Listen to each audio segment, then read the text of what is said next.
Systems define our lives. We live within economic systems, political systems. Unfortunately, I would argue that today, part of what creates the crises that we live in, which is climate change, poverty, food scarcity, is the disconnect between natural systems and the political and economic systems that we're working in today. We have conceived Sistema Bio as a way to reconstruct and rethink about the systems that we live in to fit within a biological reality. We've chosen one particular system to focus on. We think about small farmers. I grew up on a small farm and recognize that 80% of the food that we eat today and the world eats today is grown on small farms. These are farmers that lack technology, they lack capacity building, and they lack financing to do what they need to do.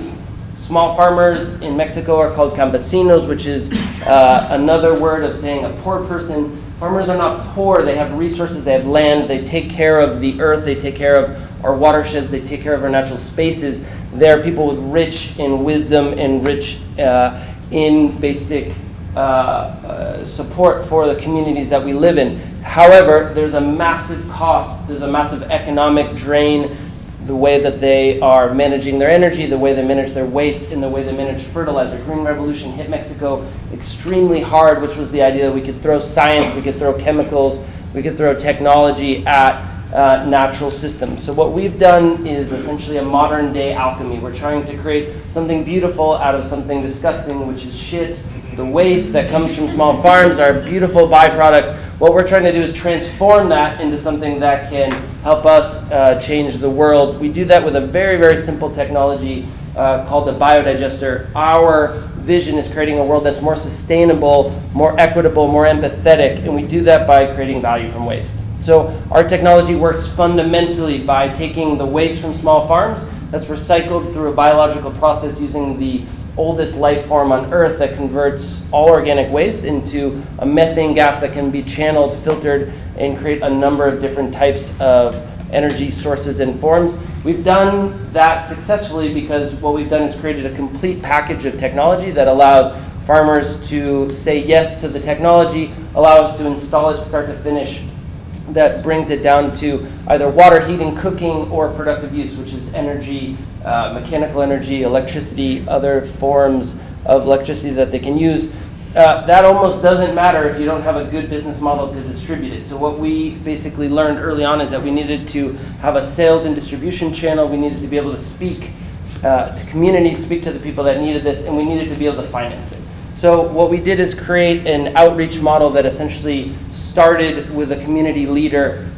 We did everything that we could to make sure that our just-in-time product arrived in a way that 6 months later, this was a local champion, someone that would be able to speak to his community, speak to the people around them, show in their local context how the technology was changing their lives, and therefore be able to sort of grow organically using the social networks that exist in rural communities in the developing world that we're working within.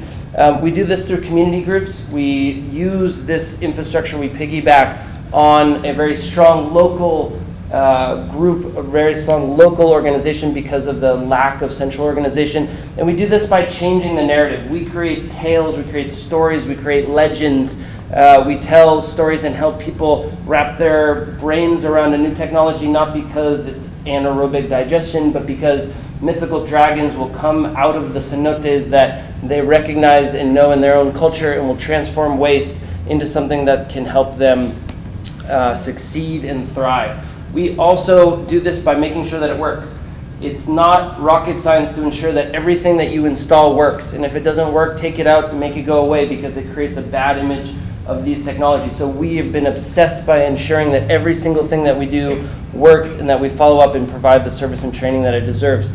That was great for the first couple of years, but we realized that we needed to fund it. And microfinance is essentially a banking system that was put into a small package with huge interest rates in Mexico. So we had to figure out a way to break that paradigm. We give zero interest loans, and we have a $2 million revolving fund that allows us to do that. We're able to make enough money to have our company work by not making money on financing, but passing that financing on, using that productive asset as a way for farmers to change their dynamic of spending from spending, from expenditures to investments that allow them to create assets and to start building and ensuring that they're able to make investments in their farm that make them more productive.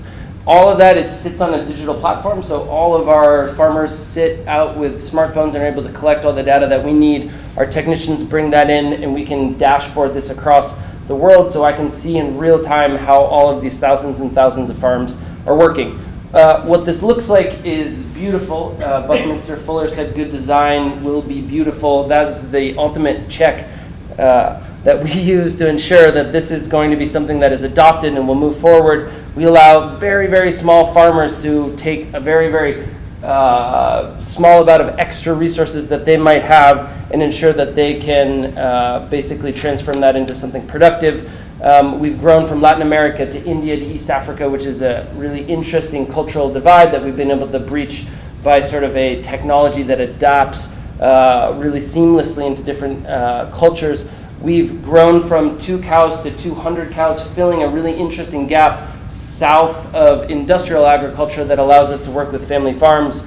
We do that through thermal appliances, basically allowing farmers to have a really high return on investment for displacing firewood, other types of liquid fuels or gaseous fuels that are very, very expensive in most of these areas, and by also providing productive electricity, water pumping, grain threshing, forage grinding, milk pumping, and electricity generation. So far, we've worked with more than 30,000 people. That's 7.5 million tons of organic waste that would have otherwise been spread without treatment, gone into local watersheds, and that's essentially 73,000 tons of greenhouse gases mitigated.